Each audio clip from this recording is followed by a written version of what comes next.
that's comprehension the comprehension, part of things, and that's the toughest part of the ACT. Yeah.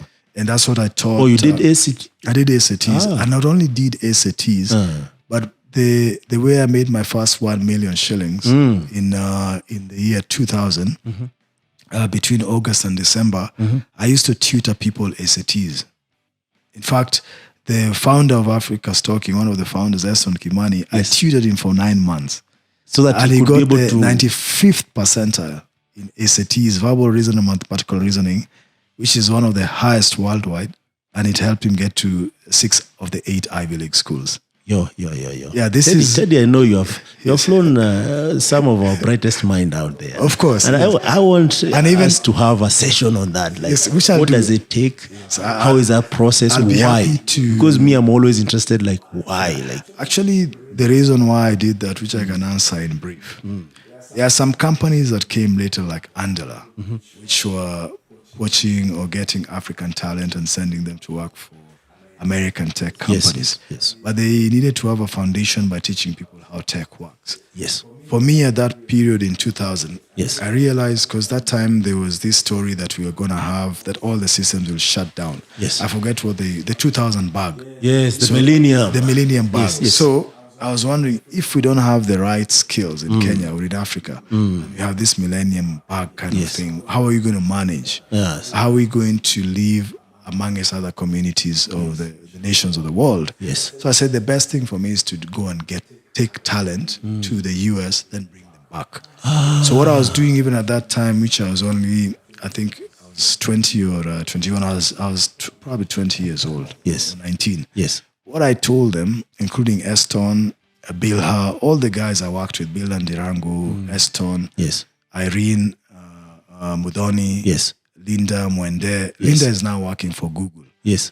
All these guys, I told them to tell me they'll come back and work home in Kenya. So they, unfortunately, it was like a promise. It's like a promise. Falling forward. They call it falling forward. Exactly. Or paying forward. Paying forward. And because for me, I was operating from keeping myself honest, I thought they also would keep the words they said. Yes. So there's only one person who more or less kept his word. Yes. And that was Eston Kimani. Yes.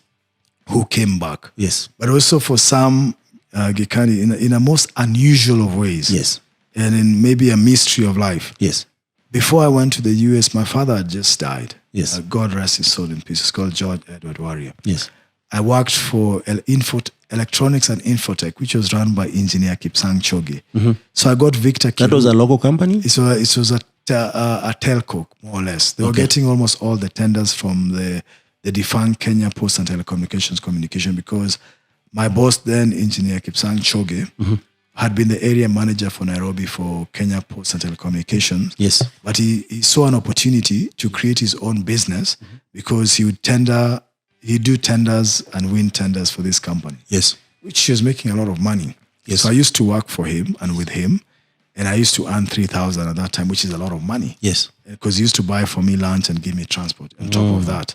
So when I was leaving when I was doing my thing, I found so much information that when his son, Nathaniel Choge, came to Kenya, he said, Teddy, I want us to do a project. Why don't we put all these things together into a book, which forms a guide for applying to colleges in the US. So we put it together in something called New Horizons, a practical guide to applying to universities in the US. Yes. That has helped thousands of people. So it's there? It's still there, and it's free, and it's online. If you Google New Horizons, a practical guide to applying to colleges in the US, you'll find it there. Even our own CFO here, Moshemi, used it. A lot of people have used it, even without my help, because it's So it could scale. Yes, it could scale. It's a step-by-step guide. Yes. And in fact, next year I plan to put a website on it so that it can scale across Africa. Yes, and Africans can apply without worry to any university in the US and get in. Yes. Because I basically call it, I broke the code to get into the Ivy League school and MIT. Yes. In fact, the first year when Sam and Eston went and others, I took 6 people to MIT that year, which was 2001, even before going to the US myself.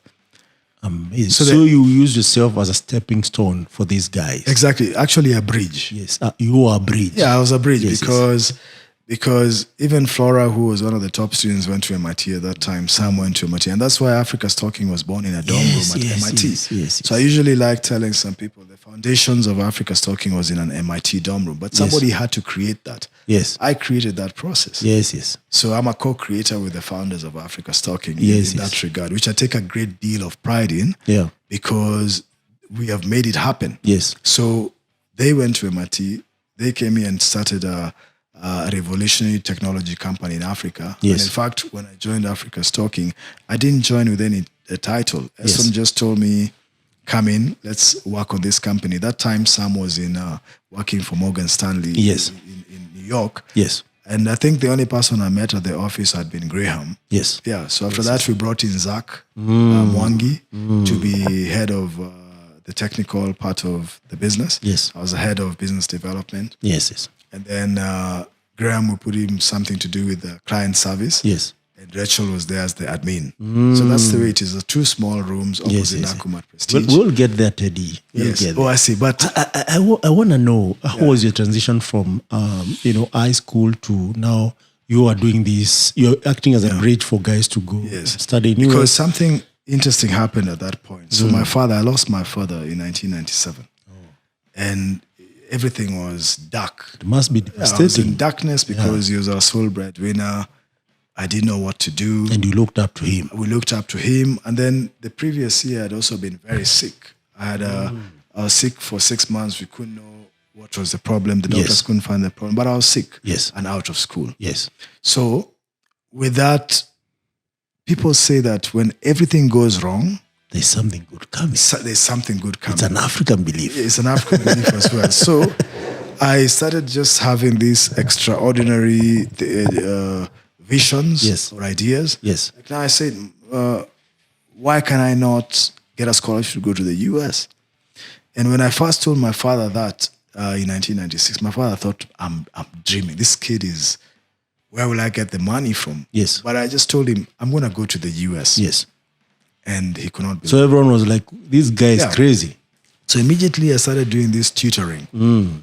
Tutoring people. I used to be paid $2,000 per hour. Yes. It's a lot of money in 1999. That's good money, bro. Yeah. That's even nowadays I know engineers who are paid less than $20 per hour. Yes, and I was on demand. Yeah. And people were asking me to come to their homes, paying for me taxi. Those days there was no Uber or Bolt. Yeah. And taxi was expensive. To my place was about 2,000 one way. So that's like another. Yeah. So they were fucking 4,000, and I had a lot of customers. And in fact, it's sad that the office got closed. It had most of the records. And my mentor engineer, Kipsang Choge, passed away 2 years ago. Yes. But essentially, I did this. And so now people started saying, he reminds us of Tom Boyer, who was running the airlift. And so it got quite exciting. Yes. And the newspapers covered me and the Young Nation. Yes. And they were very excited. So my second major appearance ever in life was on August 27th, 2000. Yes. They put me on the front cover of the Young Nation. Yes. So it's in my book, Son of the Nile. I've put the clip. Yes. Because I wanted to show youngsters that even at that age, you can do something with what you have. Yes. And create opportunities for millions or thousands of Africans. Absolutely. So needless to say, my book is being used by Equity Wings to Fly program. Yes. They revised it and they now use it to help more kids. They give you credits? We wouldn't talk more about that because I gave it to them. They changed a lot of things in it. Yeah. And I think took ownership of it. Yes. But that's something that in my heart and mind, yes, I felt it's like somebody who is photocopying a Bible or a Quran and distributing it to Kenyans. The impact is the same. The impact is the same. Yes, yes. And in fact, they would help spread my word faster than I possibly could do by myself. So I let that go. Yeah. And other people were thinking I should, ask them to compensate me or to do ABC, but I didn't feel it was necessary at that point. I mean, it's fair, and I think that should change with time because at the end of the day, giving credit doesn't cost you nothing.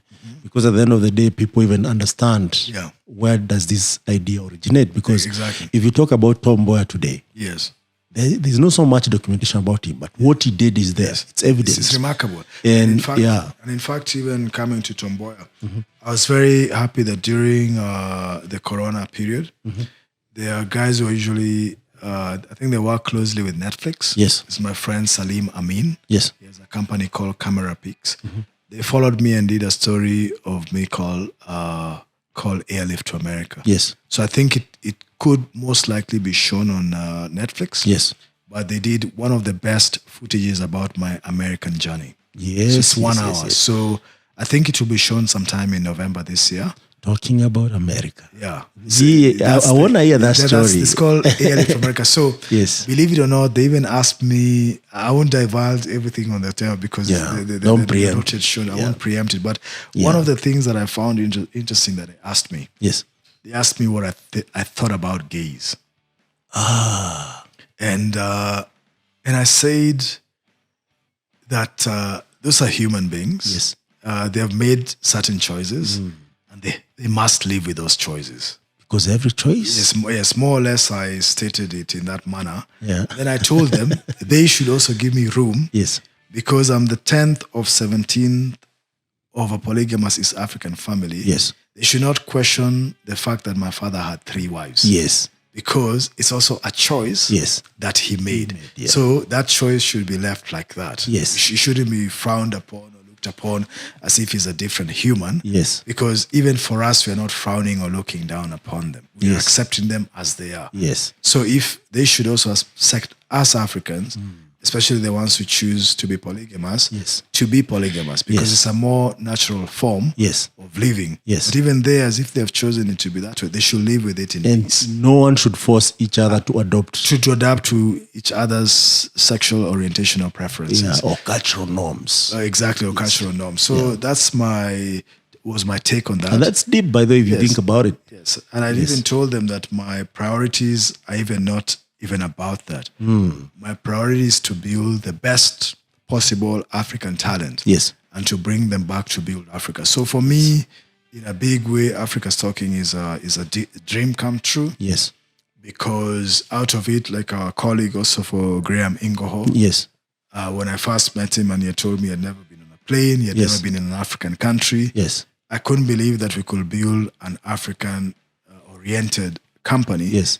if the employees have never seen other parts of Africa other than Kenya. Yes. So that time I took, not even a risk, but I took a leadership decision without apologies. Executive decision. Executive decision. And I put him on a plane. Yes, yes, yes. And he got into a plane to Nigeria. Of course, we bought the ticket for him. And Ethiopian Airlines used to sponsor our Africa 2.0 trips. So they used to give me 13 free tickets, including business class. And Go anywhere. Anywhere I want. Extra luggage, anywhere I want in the world. So that happened between 2010 and 2016. Amazing. So I said I'll take as many Africans Outside as possible, Yeah. as I know, who I think have a great future in the continent. Yes. So we went with Graham and we had a time of our lives in Abuja. No, sorry, in Lagos. Lagos, yeah. And we actually stayed at the Federal Palace Hotel. Yes. And it was the first time I introduced Graham to President General Olusegun Obasanjo. Yes, yes. And at that time, I also took my dear friend Jole Geshuru to the event. She had never been to Nigeria. And as you know, when you get into the Nigerian airport, you're swarmed with people, money changers, taxis, yes. and all. And you see, Julie is also very delicate, so we're all there for her. Yeah. But she did a fantastic African leadership dialogue. Yeah. That day, and she was one of the MCs. Those days she used to work for Citizen. Yes. And she even outdid the CNN anchor at that 4-day Africa 2.0 symposium. Yes, yes. So it made me believe that I'm doing the right thing. Yes. And with that, I also brought in so many people who are now running most of the agencies in Africa or leading banks from ADB to United Nations Economic Commission for Africa. Yeah. Zera, Songwe, and all these kind of people. Yeah. Vera Songwe, she's in charge of UNECA and the African infrastructure development as well. We've had different people who have run for the presidencies in their countries. So we have some fantastic alums from that program. Yes. And so in the end, and we're not ashamed of this, Barack Obama, President Barack Obama, the 44th president of the US, Yeah. invited us to run Yali in West Africa, in 14 West African countries. And I think more or less they adopted the Africa 2.0 manifesto, which has the rallying call that we are the Africans we have been waiting for. So we don't need to wait for anybody else to move the continent forward or to advance it. We need to do it. So we need to do it. And we actually did it because the Africa 2.0 manifesto was also adopted by the AU to be something people call Agenda 2063. Yeah, I've heard a lot about Agenda 2063. Yeah, so we put it together. So if you go to the website of africa2.0.org, yes, you'll see the blueprint that came before Agenda 2063. Amazing stuff. And it's the same thing. Amazing stuff. It is the same thing. Can you believe that? So when I tell people... You mean business when it comes to changing Africa. Indeed, I mean business, and Africa is talking and Africa is also doing. Yes. And that's why I told people, and I want to tell the youngsters that when I was a youth, this is what I did for Africa. With the little that I had, this is what we did. And even those days when we were starting Africa's Talking, we're only getting a stipend for like $200, but we were working 16 hours. And without complaining. Putting in work. Putting in work. And the only break we were taking is that Esson would take me to Galileo's. So we'd go there Monday, Wednesday, and Saturday. And we'd dance until 5 a.m. to just take the pressure away. Because you're putting in work. Putting in 16 our hours lives. a day. In fact, I often tell people that for some companies or some things to be built, you have to give your life to it. Yes. And so we gave our life to Africa's Talking. We also gave our life to Africa 2.0. Yes. That's what I was doing at that time. Yes. And I gave it all. Yes. And so my belief right now is that we can create a bright continent. Because we've always been known as the dark continent. Yes. Even in the map, when you look at it. Yes. It's still dark. And even if during COVID, you saw, or even after you saw the way the planes were going. Yes. Africa has just some minimal planes. Yes. And numbers compared to all the skylines in the world. Yeah. So I said that time, I think, in fact, which I look for the document to give it to you at some point. Because Eston and I were always discussing often, how can we connect 750,000 Africans from mobile feature phones to the web and back. So hence creating the SMSleopard.com, which is an SMS to web technology. Probably the first one that Africa had. And we used to go to every market from Nyamakima to Sokomjinga. Because we wanted to even hospitals in Muranga. Muranga District Hospital is the cleanest hospital. But we used to go there to talk to the doctors because there was the issue of diabetes. That time I was not diabetic, but we wanted the patients, instead of coming from Sagana to Muranga District Hospital to check their medical refills, to do all these kind of things, they could always engage the doctors on SMS. So that they can have. And this is a feature phone. Yeah, feature phone. That time was, I think, 2011. So the nation covered that we're doing something with rural. We're taking tech to rural Kenya. But we're very excited about that. And so, and then Eston had a kind of I don't know, it's a Daihatsu, but that's a car we used to go with. And the idea is that we're very excited that we're truly building something new for Africa. And we were not sure that even Africa's Talking will live to be 12 years, because when we spoke with the likes of Aisi Makatiani, he was then a giant because he had come up with something called African Online. It was the only dial-up internet that Kenya had. So he told us we are 7 years late. These SMS things, all these things we're doing. Little did he know we were 7 years earlier. Little did he know we were actually 7 years earlier. So because we became the new kid on the block, Matters, Smart SMS, bulk SMS, and all this. But that was a very good experience to me because people were getting money from VCs at that time. But my strategy and my thoughts and point was at that time, I was telling Eston, let us first sell the product. Let the customer be the investor. The customer be the investor. And the first one was Ngunjiri Wambugu, who when I engaged him and he became our first customer, gave us a check of 29,000, roughly $290 US. We went and had some celebration at Mchana restaurant next to the office because we could not believe we were getting this kind of money, 29,000 at a go. From the product that you guys built. We built in 2 dark rooms. And in fact, when we were launching that SMS Leopard, Zach stayed in the office. He didn't come for the actual launch. because we were using a lot of batteries. We had like 12 batteries. Those days, power in Kenya was not stable. So anything could go wrong. So Zach remained in the office to make sure. That to power the computers, the servers. Exactly. So he had to remain in the office to run the generator, to add the oil and so the diesel, actually, to be specific, because diesel was the cheapest. Yes. So I was there at and this is in 20? I think this is like 2012. I was there now at iHub. I'm serious. I'm there at iHub launching SMS Leopard. Yes. Mugo Kibati is there. He was then the head of Vision 2030.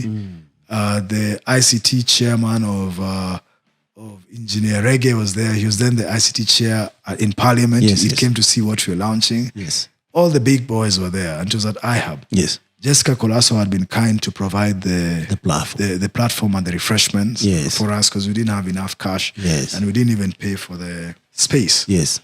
So it ended up that we did the launch. So Zach, I was just checking on the text you're sending me that God tell him, man, I'm going to fetch diesel. I'm like, I need to launch this thing. Otherwise, so what I did is that I gave Graham to speak about the product. Sadly, we lost that video, but Graham spoke about the entire SMS Leopard product. Amazing. And then for me, I was then emceeing. Then after that, I, of course, stood up and said, this product is officially launched. So by then, Africa's Talking was not there, or? Africa's Talking was there, but our first main product was then SMS Leopard, which was the bulk SMS, because that was customer-facing products, like SMS. So that was one of the products. The API came a year later. We got a Princeton kid to come and work with us as an intern. Yes. And then we did a hackathon. That time, Eston was in SA. He followed his wife, who was then working in SA at BCG. Yes. And Sam was in London. Yes. I was leading the team from Nairobi. Yes. So I used to do hackathons as well. So we'd provide... And we'll talk about that. Yes, indeed. So what you're doing is great now, because I know great products will come out of this. Yes, absolutely. So when we came up with the API, we're all surprised. And so we priced it at 10 cents. At that time. So Graham has some of the old emails, and I also have some of the... And people used to negotiate? Exactly. No, because folks were so surprised that we'd come up with this. Even us were surprised. Yes. Because Eston then had also gone for... I'd applied for something called Echo in Green Fellowship. Yes. But I didn't win. Eston had applied. I'd asked him to apply. Then we emerged as semi-finalists. Yes. And what Eston had not done, he had not put me on the documentation as a co-founder. Yes. So when he wanted to include me, yes, the owners of the competitions refused, because they said he should have put it from the beginning. Well, we lost that, but we gained something very meaningful. Yes. We gained the ability to go to Hub Ventures.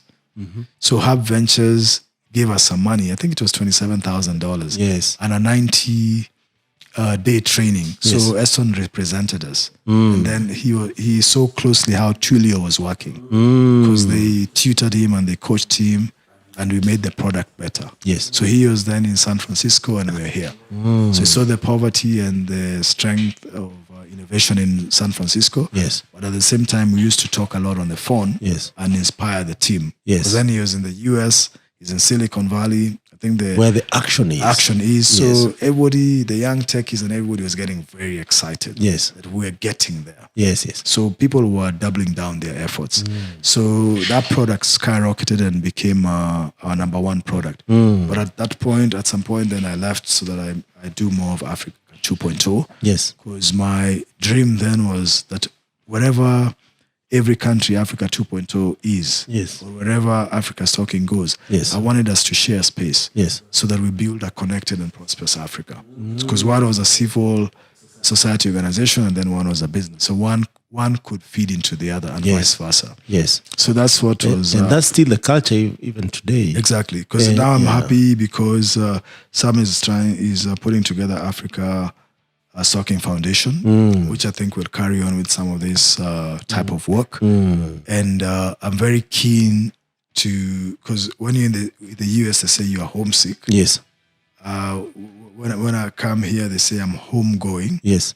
But now I could say we're in the home stretch. And we want to do the home stretch for creating a connected Africa. Yes. by both connecting people, person-to-person diplomacy, Yes. but also connecting us with mobility. Yes. And from mobile money to anything that mobile phones can do. Yes. So we become a real connected Africa. Yes. You see that? So that's my fundamental belief. Yes. That it's a task that needs to be done. Yes. And I'm grateful also to the Almighty that also my health is coming back. So I'm able to do more than I could do.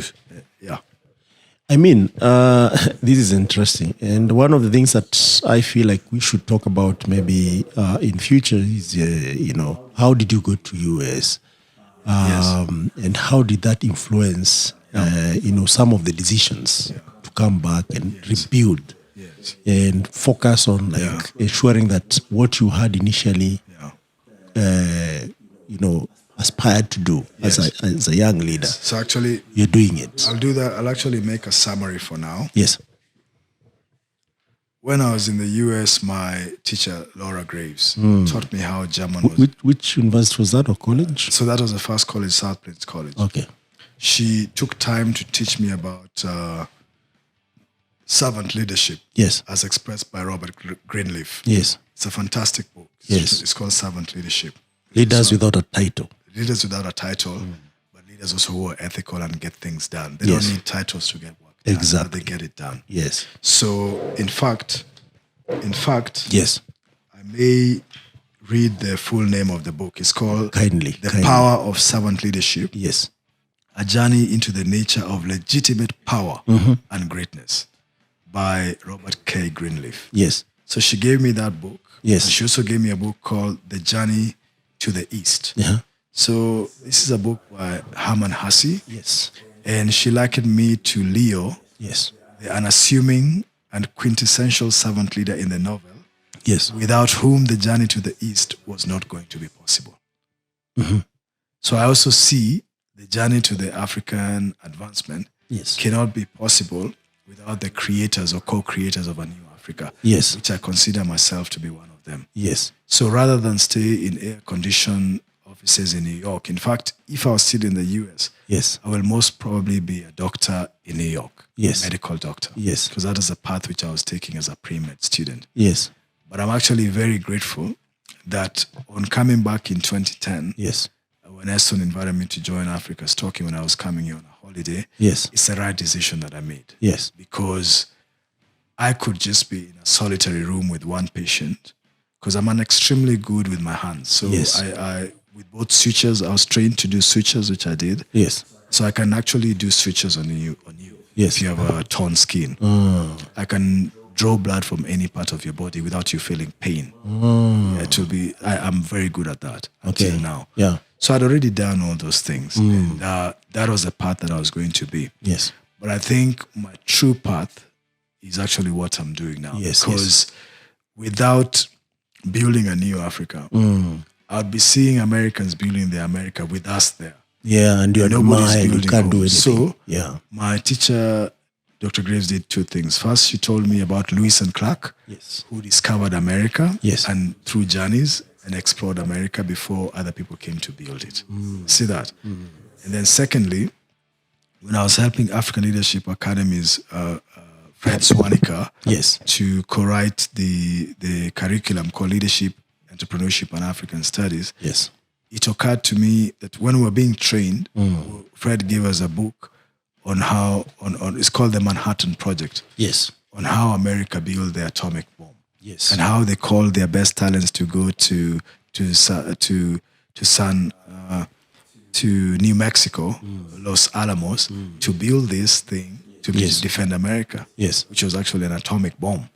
So I said, if a nation can coalesce its best and brightest to build such a bomb that was destructive, Yes. what could I do to coalesce the best of Kenya or Africa to build something, to build a more positive and a more strong and stable and prosperous Africa? Yes. And it's lent itself that Africa's Talking for this moment is a vehicle. Yes. And so I'm applying myself with others then to realize the dream. Yes. And Africans also have not fully told their stories the way it's supposed to be told. Yes. So I'm keen on also being a chief storyteller for these stories because the more positive and great stories we have, Yes. the more powerful Africa will become, because we are words. Yes. Before anything becomes great, it was first an idea, just put in words. It started with God. Just started with gold, then words. It's really just words. Even Africa's talking. Yes. Started with just a name. Yes. Africa is talking. Yes. Yeah. So that everything we put in follows that. And the action follows. The action follows. So I fundamentally believe that even now as we do more things, we will truly be the representatives of the African Renaissance in every way. Yes. Both in our clothing, in our music, and in our products and services. Yes. You see that? Yes. And we can even, we will even do this in rural African villages, where 75% of our population still lives. Absolutely. Absolutely. So that's what I believe, that we'll even distribute this podcast on by SMS or by internet or by any means necessary. Yes. Because more people need to lend their voices. Yes. So that their voices are amplified and they're widely distributed. Because we too are owners of this world. Yes. This world that doesn't just belong to the West or to the wealthy. Yes. It belongs to all of us. Yes. Contributing and sharing what we have. Yes. So we all move forward together. So I believe in shared prosperity, and I believe that this is also our moment. Yes, yes. Thank you so much, Teddy. And as we conclude, you want to read something from there? Maybe to yes. close. So what I want to read from my... And don't worry, we'll do a session with books. Okay, no problem. Yes, we go through books. Yeah. Yes. So I wanted to read just a line which I found is important to me. Yes. I am beauty, love, and Yes. justice. Yes. Justice is coming. Yes. At this moment, I'm blessed by the ancestors to lead the dance between the lions and the dragons in the African savannah. Yes. And to bridge the gap between Africans, and Americas. Yes. From the land, and Americans, and the Native Americans. Yes. From the land of the Zia and Ute. Yes. New Mexico and Colorado. Yes. The mountain states. I am Umoja, meaning oneness or unity in Swahili. J. Craig Venter and Dr. Francis Collins, who both led in the sequencing of the human genome, DNA, established through science that we are 99.9% genetically similar to one another. I was born to bring people together and to bring balance to the world. Ritninga Nyathina, one Kanyakla, which means we are one in Luo. Yes. Luo. Erokamano, which means thank you for all those who have worked with me. Oriti, which means may the great force or the Almighty be with you until we see each other. Thotinda, which means end of story in the Luo custom. Amazing End stories. stuff. We say Thotinda. Thotinda. Amazing stuff. Amazing stuff. It's yours truly, Michael Kemadi of You Like MK, bring to you direct Impact Masters Media. Thank you so much. It was amazing joining us and listening through. Until next time, live well, live fully. Thank you.